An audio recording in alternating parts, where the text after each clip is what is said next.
कर्ण धनुरासन। कब्ज सहित पेट की बीमारियों और मसल्स मजबूत करने का श्रेष्ठ आसन। जानिए इसकी विधि और इसके लाभ क्या है। आकर्ण धनुरासन संस्कृत भाषा का शब्द है। यह शब्द कुल 4 शब्दों से मिलकर बना है। पहला शब्द आ है। आ का अर्थ आवाहन से है। आवाहन शब्द का अर्थ होता है बुलाना, पुकारना, खींचना या आकर्षित करना। दूसरा शब्द जो है कर्ण का अर्थ होता है कान। ये शरीर का अंग भी होता है। तीसरे शब्द में धनुर का अर्थ धनुष से होता है, जबकि चौथे शब्द का अर्थ आसन है। किसी विशेष स्थिति में बैठने, खड़े होने या लेटने से है। इसे अंग्रेजी में पोज या पोस्चर भी कहा जाता है आसन को। आकर्ण धनुरासन भी धनुरासन के समान ही है। धनुष के कमान को जब पकड़कर खींचा जाता है तब उसे एक तनाव का बल कार्य करता है उसके भीतर।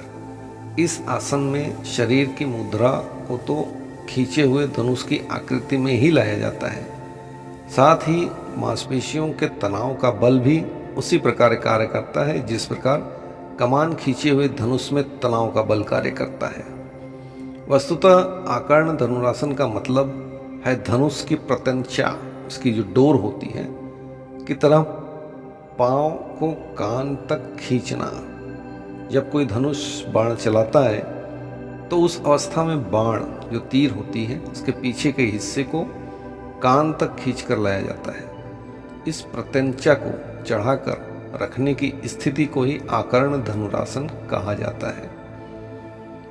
आकर्ण धनुरासन करने के जो लाभ हैं उससे आकर्ण धनुरासन करने से बाहु मतलब हमारी जो बाहें हैं, घुटने तथा जंघा आदि अंग पुष्ट होते हैं। कुर्सी पर बैठकर कार्य करने वाले व्यक्तियों के लिए यह आसन बहुत लाभदायक है। आकर्ण धनुरासन करने से कंधे एवं कमर की मांसपेशियां भी मजबूत होती हैं तथा पेट के रोग और यकृत के रोग में भी लाभ पहुंचता है। कूल्हों और पैरों में लचीलेपन के लिए यह आसन बहुत महत्वपूर्ण है। इसके नियमित अभ्यास से हाथ पैरों के जोड़ों के दर्द दूर होते हैं। इससे पेट, पीठ और छाती के रोग भी दूर होते हैं। आकर्ण धनुरासन के नियमित अभ्यास से हाथ और कंधे, बाइसेप्स और ट्राइसेप्स, हैमस्ट्रिंग, हिप्स, घुटनों को स्ट्रेच मिलता है।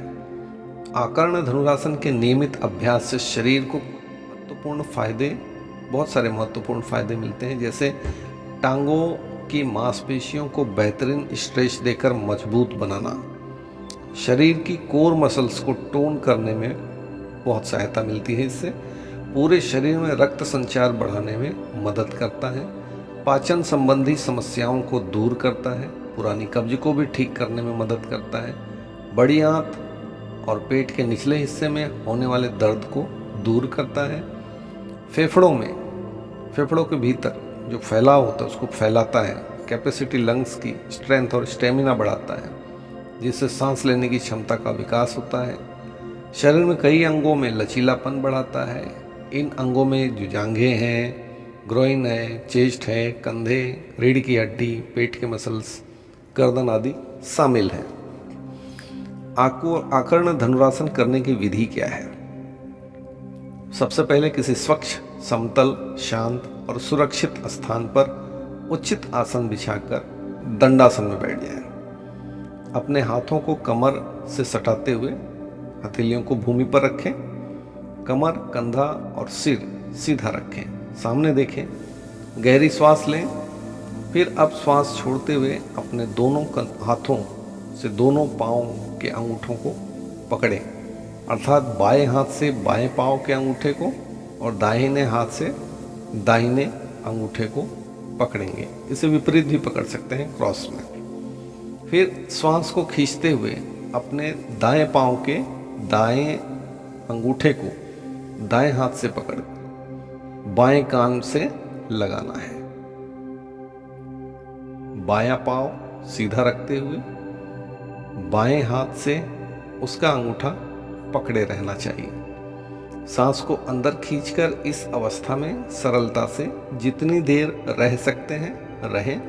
इसके बाद सांस छोड़ते हुए आसन तोड़कर पुनः दंडासन अर्थात पहले स्टेप में आ जाएं।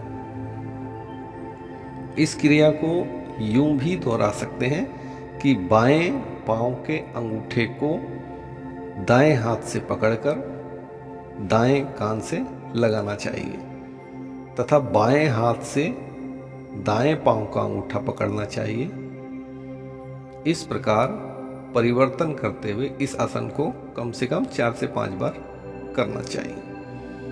आकर्ण धनुरासन की जो स्थिति है इस सुविधा अनुसार 30 सेकंड से 1 मिनट तक इस स्थिति में रहा जा सकता है। इसे 2 से 3 बार किया जा सकता है।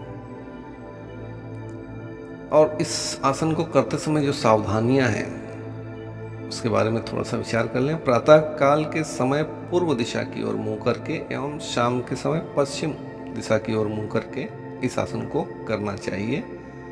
पैर को उठाकर पंजे को कान से सटाने में कठिनाई होती है, अतः इसे सावधानी व धीरे धीरे अभ्यास करके ही करें।